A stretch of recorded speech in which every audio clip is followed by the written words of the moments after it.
Pos TV. Pemusnahan barang kena cukai ilegal di Pasuruan tekankan komitmen penegakan hukum serta perlindungan masyarakat. Pasuruan, 27 April 2026 Pemerintah Kabupaten Pasuruan bersama Direktorat Jenderal Bea dan Cukai serta sejumlah pemangku kepentingan terkait kembali memperlihatkan tekadnya dalam memerangi peredaran barang kena cukai, BKCU, ilegal. Upaya pemusnahan barang bukti hasil operasi ini dilaksanakan di pekarangan kantor Bupati Pasuruan, menjadi momentum penting untuk menjaga kestabilan ekonomi dan melindungi publik dari ancaman produk ilegal. Pada hari tersebut, sebanyak 4.233 batang rokok ilegal dengan berat total sekitar 8,466 ton berhasil dimusnahkan.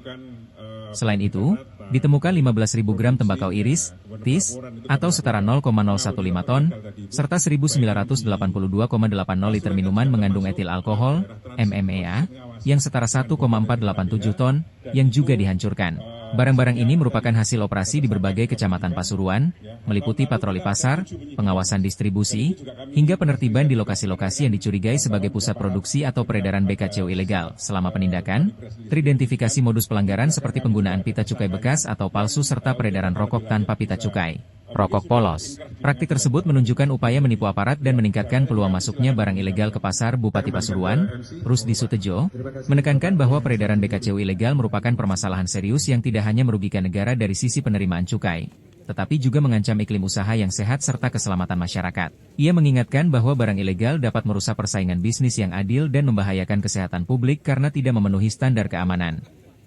Saya mengajak seluruh elemen masyarakat dan aparatur pemerintah untuk bersinergi dalam memerangi peredaran barang kena cukai ilegal. Membeli atau mendistribusikan barang ilegal bukan hanya melanggar hukum, melainkan juga merugikan kita semua, ujar Rusdi Sutejo dalam sambutannya. Ia menambahkan harapannya agar kegiatan pemusnahan ini dapat meningkatkan kesadaran warga tentang bahaya barang ilegal serta memperkuat pencegahan peredaran BKCU ilegal secara signifikan. Pemerintah Kabupaten Pasuruan berkomitmen mendukung strategi pengawasan yang ketat, penindakan tegas, serta edukasi kepada publik agar mengetahui pentingnya membeli produk yang telah dilekati pita cukai resmi. Selain aspek hukum dan kesehatan, penghancuran BKCU ilegal turut mendukung keuangan negara. Cukai merupakan sumber pendapatan negara dari barang tertentu seperti rokok dan minuman keras, sesuai dengan ketentuan undang-undang.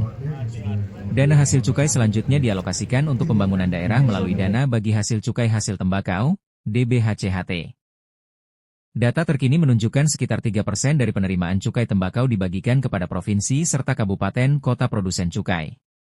Semakin tinggi penerimaan cukai, semakin besar pula alokasi dana bagi daerah untuk pembangunan infrastruktur dan layanan publik. Kegiatan pemusnahan hari ini menjadi bukti konkret komitmen pemerintah daerah dalam menciptakan lingkungan ekonomi yang adil dan sehat. Dengan sinergi antara pemerintah pusat, pemerintah daerah, dan partisipasi aktif masyarakat, diharapkan peredaran barang ilegal dapat ditekan secara signifikan, sehingga manfaatnya dapat dirasakan oleh seluruh lapisan masyarakat Kabupaten Pasuruan. Demikian informasi berita kali ini, nantikan informasi berita berikutnya. Saya Andi Amran Hanaping, Pilar Pos TV.